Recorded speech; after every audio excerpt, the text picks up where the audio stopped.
Well, guys, I've been prepping since the late 1980s. That is a long time to be doing something. And I haven't regretted it. I have actually enjoyed it. And if you're doing it correctly, you will enjoy prepping because it takes a lot of fun hobbies and combines them into one thing, prepping. You have firearms, you have hunting, trapping, you have gardening, you have raising chickens and things like that, all rolled into one, what used to be a hobby. And when I first started back in the late 1980s, I thought that the main threat, the main likelihood, was going to be eventually economic collapse. Because I could read history, I could see what had happened before, and then I could see the similarity to the United States at that time, even then.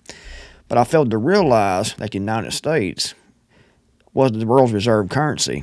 I knew that, but I didn't realize how important that was in pushing the economic collapse, the collapse of the dollar, on down the road for many, many years. Actually, a few decades now.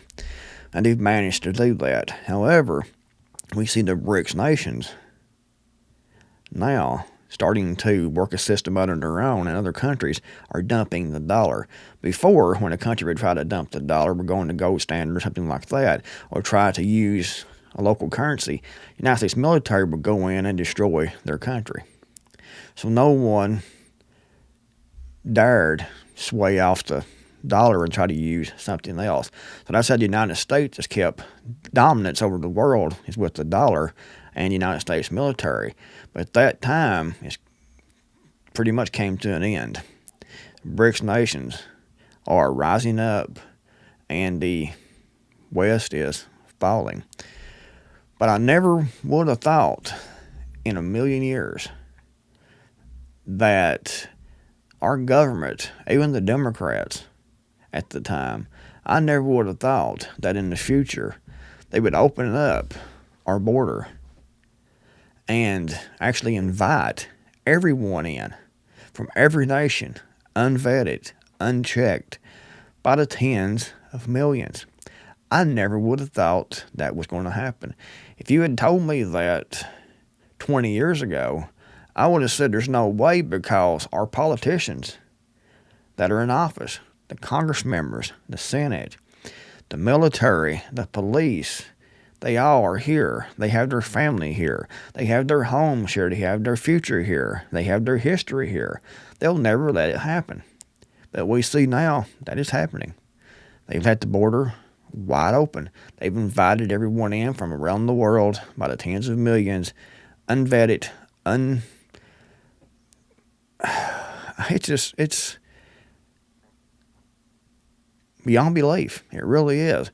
And I've been sitting here thinking about this evening, and I'm almost at a lack of words trying to figure out why this country has turned into what it has. And it's not going to get any better soon. I don't think it's ever going to get any better. The United States is crumbling down. The United States is going to be some third world shithole. Probably worse, because we have everyone here from all over the world. And you have a lot of third world countries, or countries that are living in poverty. That's what I call third world country, without just in awful living conditions. And these other countries, though, that's been that way, has had pretty much one type of people still yet in those countries. They've had it rough. They've been in poverty, economy collapse. But they've also had, pretty much one type of people, one main culture. The United States now has imported everyone from around the world with all these different types of people, all these different cultures, and thrown all these people here in the United States. So what that's going to look like, I don't know. It's definitely can't end well. But what I see happening is that all these different cultures, all these different people from around the world, the United States is crashing. The economy is It's obvious what's happening with BRICS and with all the spending and all the debt. It's obvious what's going to happen very, very soon, in my opinion.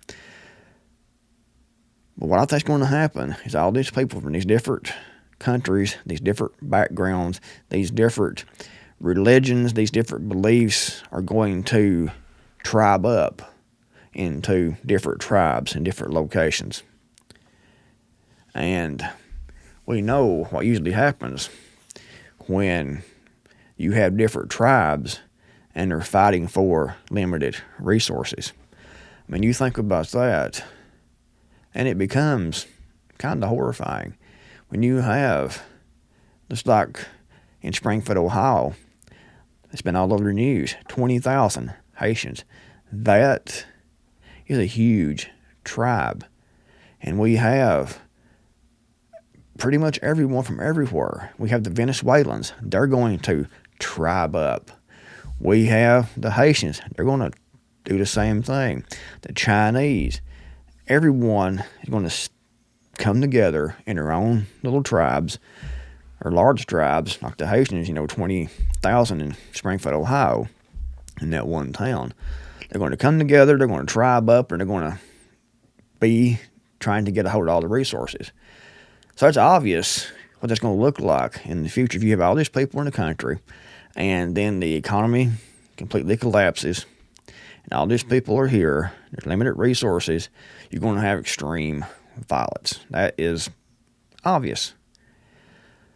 And I know someone's going to go into the comments and say, well, what's your solution? What is your solution?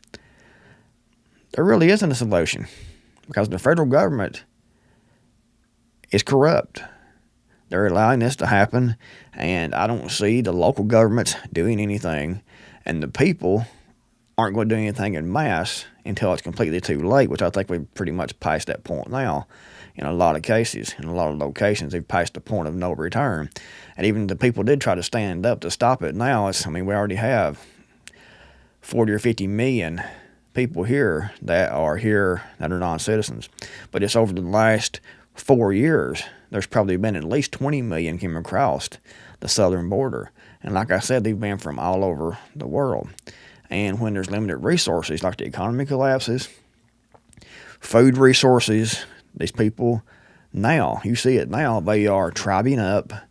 But when you're fighting for resources, that's exactly what's going to be. It's going to be fighting for resources. It's going to be worse than a third world country. We saw countries like Argentina that has collapsed. But those people in Argentina were pretty much Argentinian. There were a few other people there, but they were pretty much Argentinian.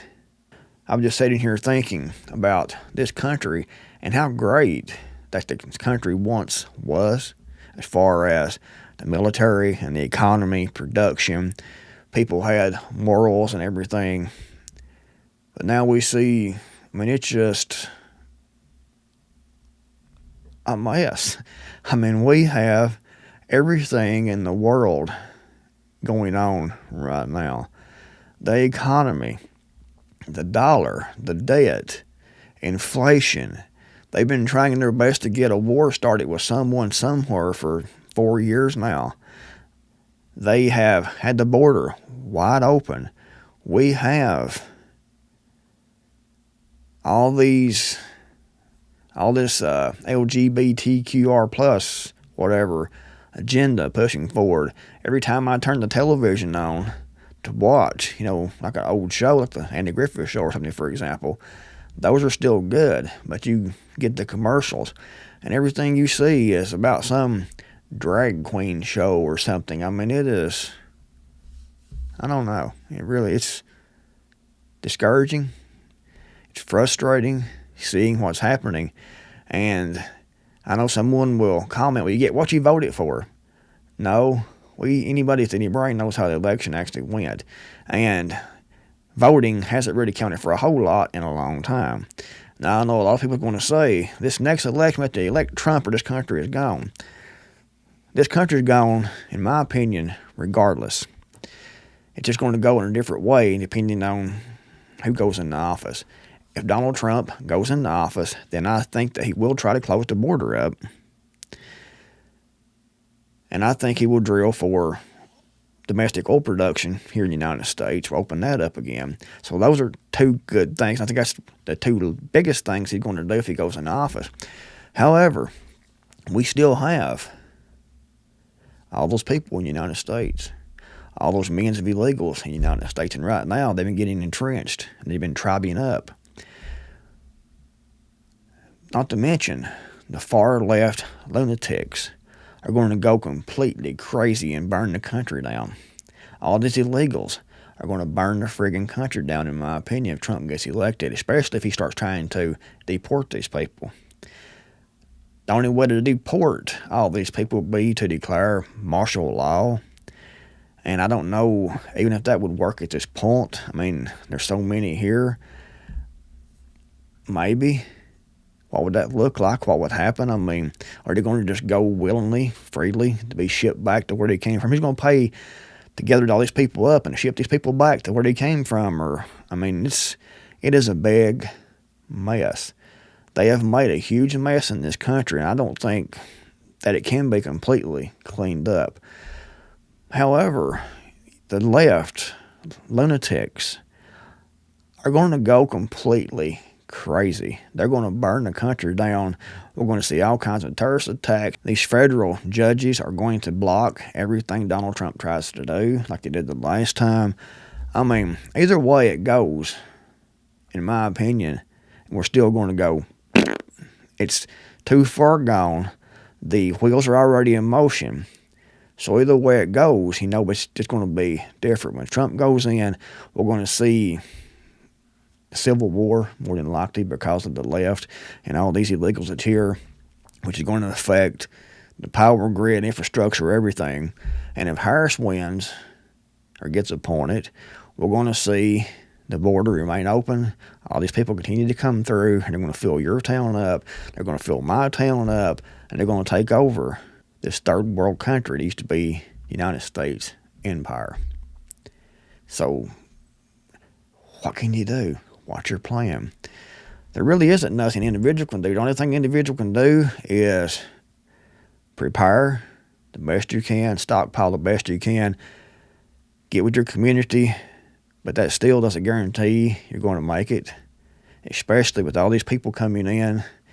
Eventually we'll be outnumbered. I mean, really. So, prepping, get involved in your community, try to build neighborhood watch, try to keep your community safe. However you have to, whatever you have to do that, do it to keep your community safe. Or, you can leave the country. That's another option. And I know a lot of people are planning on leaving the country. I saw a former CIA agent.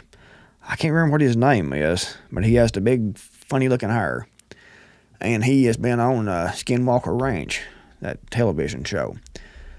He said that he is planning on leaving the United States before 2030 because it wasn't safe, and it wasn't going to be safe, and it's going to be extremely dangerous. And he's planning on leaving the country, leaving the United States. And that is an option. That is definitely an option because it's not going to be safe at all, guys. It's not going to be safe at all.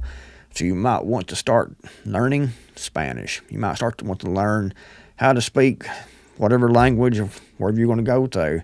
Start learning it now and getting ready to exit the country. That's an option. You can exit the country and hope for the best somewhere else, or you can stay in your community and prepare and try to do it that way. However you do it, however you think is best for you, then I definitely say go for it. Whatever is best for you, and however you feel the safest, if you feel safer staying and working in your community, in your state, getting better arms, stockpiling, or taking off to somewhere else. I definitely support either decision at this point. What you think in the comments below. If you liked the video, give it a thumbs up, give me your thoughts. Thanks for watching. Like I said, I had nothing planned for this video. I'm just sitting here talking. Hopefully it came out decent. I mean, comment below. Subscribe if you haven't done so. Thanks for watching. I'll see you all in the next video, hopefully.